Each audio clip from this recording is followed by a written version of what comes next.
When does party infighting move into the realm of civil war and then maybe outright cannibalism? We may be about to find out. Faced with growing calls to step aside from congressional Democrats, President Biden today essentially told those lawmakers to sit down and shut up, saying it's time for the speculation to end, and any Democrat who wants to challenge him can meet him at the convention in August. The president is clearly going on offense at the start of this critical week. He is set to host the NATO summit in D.C., where he will give a rare solo press conference. And if it's anything like today's White House briefing, it'll be heated. The high-stakes moment is part of a strategy to prove the 81-year-old Biden is still a fit commander-in-chief and not an elderly man with a poor memory. And in a move acknowledging the urgency of this week, President Biden began it by calling in to Morning Joe, a place where you can speak directly to the Democratic audience. His message: forget the elites. Real Democrats want me. I'm getting so frustrated by the elites. Now, I'm not talking about you guys, but about the elites in the party who they know so much more. But any of these guys don't think I should run against me. Go ahead, announce for president.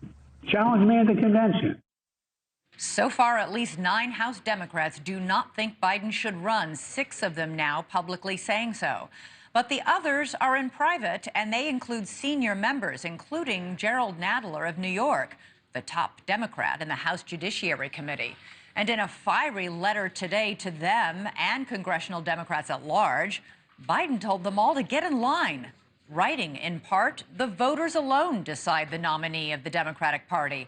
How can we stand for democracy in our nation if we ignore it in our own party? We have team coverage. NewsNation's Kellie Meyer is covering it from the White House in Washington, and Joe Khalil is on Capitol Hill. Let's start with you, Kellie. Another critical week, beginning with that really heated White House press briefing. A lot of pushback on reports that a neurologist made several visits to the White House over the past year.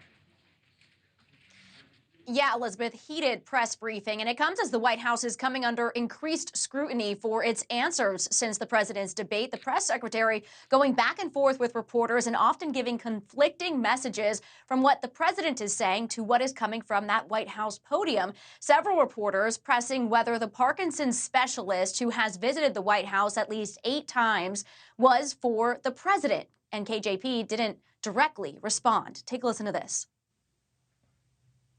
There's no reason to go back and forth and be in this aggressive way. Miffed around here about how information's been shared with the press corps about him. What do you missed about? What do you missed everything about? he just asked about. And then every time I come back and I answer the question that you guys asked. Correctly, didn't have to come back and clean I up. never answered the question incorrectly. That is not true. I was asked about a medical exam. I was asked about a physical. That was in the line of question that I answered.